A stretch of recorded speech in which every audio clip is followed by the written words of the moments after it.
And today, because of the pandemic, there are this thing called virtual presentation, right? You present on Zoom like what we are doing it today. And if you're presenting on Zoom, the environment is also different.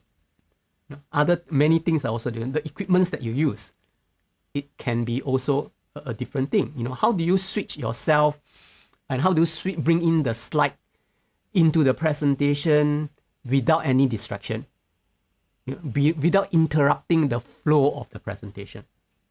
So with my setup here, I can say that if I don't like this visual here, I can change it back to my virtual background.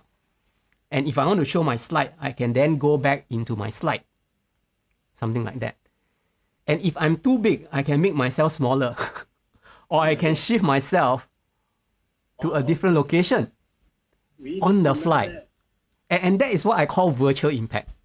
Virtual and virtually visual impact.